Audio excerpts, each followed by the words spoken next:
केशव की शादी के 4 वर्ष निकल गए, पर सलोनी के साथ उसका सामंजस्य बनने का नाम ही नहीं ले रहा था।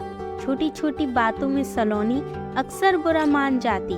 केशव को समझ में नहीं आता कि अपनी संगिनी को कैसे मनाए। उन दोनों के कॉलेज का साथी निशांत सालों बाद उनसे मिलने आया। दोनों ऑफिस के पास ही के रेस्टोरेंट में साथ लंच कर रहे थे।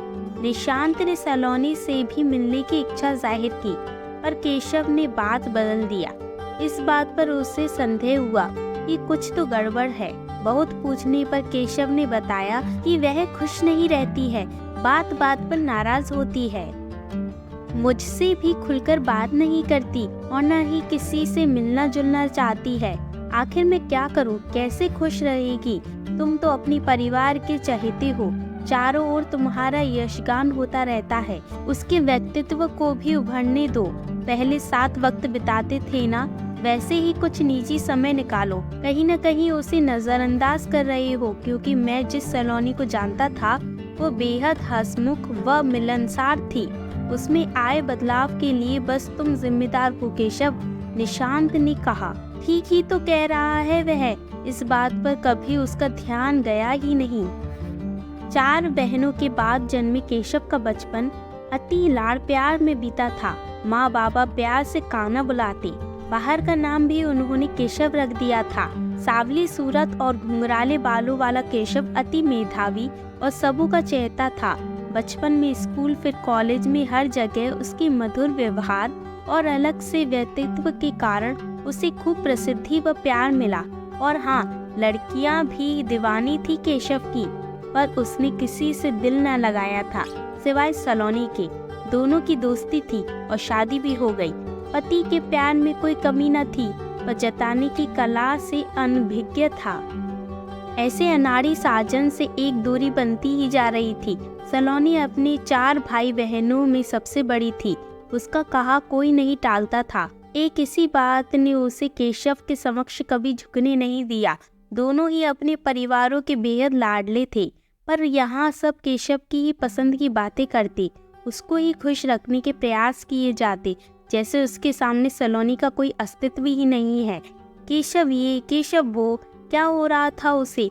पहले तो उसे किसी से कोई द्वेष नहीं हुआ था, पर पहले प्यार भी तो नहीं हुआ था।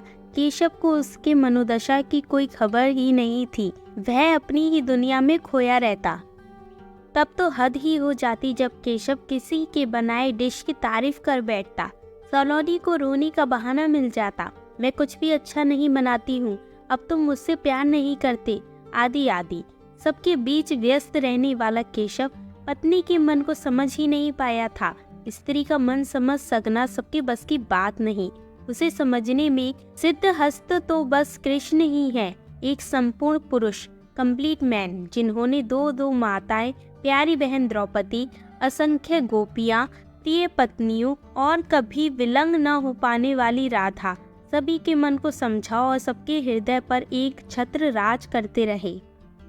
कहते हैं राधा कभी कान्हा से नाराज भी हो जाए तो कृष्णा यह कहकर मना लेते कि मैं तुम्हारे हृदय में हूँ, अगर वहाँ नहीं तो कहीं भी नहीं। इस वाक्य से ही सारे रहस्य निहित हैं। दरअसल प्यार करने वाले के हृदय में ही प्रेमी या प्रेमिका का वास होता है। अपने ही मन में सवाल भी है और जवाब भी, बस इसकी जानकारी उन्हें हो पाती है जिन्होंने इस विषय पर गंभीरता से विचार किया है। ज्यादातर लोग आत्मविश्लेषण न होकर औरों पर ही दिमाग लगाते हैं, जिससे परिणाम में भी नकारात्मकता ही हाथ आती है। केशव की समस्याएं मित्र समझ गया था। अनुभव इंसान को सब सिखा देता है। उसने कहा कि हर रिश्ते की एक मर्यादा होती है। एक पति पत्नी के बीच तो ईश्वर भी प्रवेश नहीं करते। इस रिश्ते के अंदर अपनी पत्नी को खुलकर जीने दो। बाहर चाहे जो भी मजबूरियां हो, पर तुम दोनों के बीच आपसी समझ व अटूट प्रेम ही तुम्हारे रिश्ते की आधारशिला होनी चाहिए। वह उन दोनों के केरल के टिकट्स बुक कर साथ लाया था। दोस्त के सामने टिकट्स रखकर इतना ही बोला, कब तक देवकी, यशोदा, नंद बाबा और गोपियों के कान्हा बने रहोगे मित्र? प्रेम के ही सब रूप हैं। राधा तो कान्हा की आत्मा है, उन्हें क्यों अछूता छोड़ रखा है? अपने प्रेम की नींव रखो, अपने पारिवारिक जीवन की सफल शुरुआत करो। और फिर दोनों सालों बाद बिल्कुल अकेले घर के बाहर निकले। चेहरे पर एक चंचलता थी। सलोनी को पता था कि अब उसकी बातों का केंद्र केशव और उसकी वो है। केरल के 4 दिन कैसे निकले पता ही नहीं चला। सच पूछो तो सलोनी को वापस आने का दिल ही नहीं कर रहा था।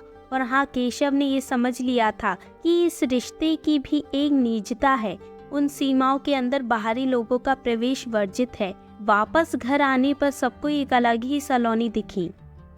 इस आत्मविश्वास से भरी सलोनी की आंखों में फिर किसी ने आंसू नहीं देखा। और जल्द ही एक प्यारी सी नन्ही कली खिलने की उम्मीद से बंधी सलोनी फिर से सपनों में जीने लगी थी।